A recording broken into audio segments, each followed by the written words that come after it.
মুখ্যমন্ত্রীর পোশাক নিয়ে মন্তব্য, সুকান্ত মজুমদারকে তুলোধনা তৃণমূলের মুখ্যমন্ত্রী কার দেওয়া ফোন ব্যবহার করেন, যে শাড়ি পরেন তার টাকা কোথা থেকে আসে।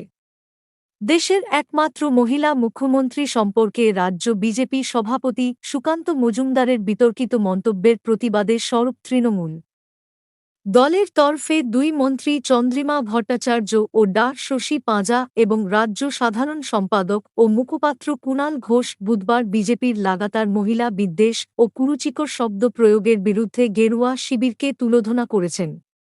সুকান্ত মজুমদারকে ক্ষমা চাইতে হবে দাবি করে তৃণমূল নেতৃত্ব বলেছেন, বিজেপি মহিলাদের সম্মান দেয় না, সম্মান দিতেও জানে না।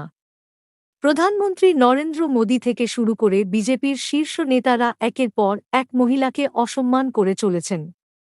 নারী নির্যাতনে দেশের মধ্যে শীর্ষে যোগীরাজ্য বিজেপির রাজ্য সভাপতি সুকান্ত মজুমদার মুখ্যমন্ত্রীর আয়ের উৎস নিয়ে প্রশ্ন তুলেছিলেন।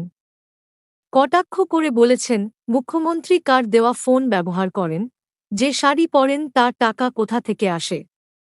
উনি যদি ভাতা না নেন তাহলে নিশ্চয়ই বিনা পয়সায় কেউ দিয়েছে।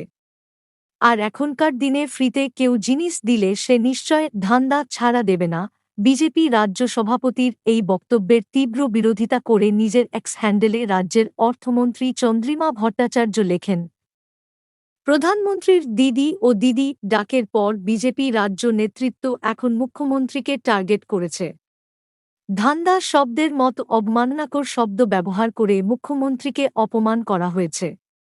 দেশের একমাত্র মহিলা মুখ্যমন্ত্রীর প্রতি এই ধরনের মন্তব্য তাদের নারী বিদ্বেষী মনোভাবের পরিচয় দেয়। সুকান্ত মজুমদারকে প্রকাশ্যে ক্ষমা চাইতে হবে।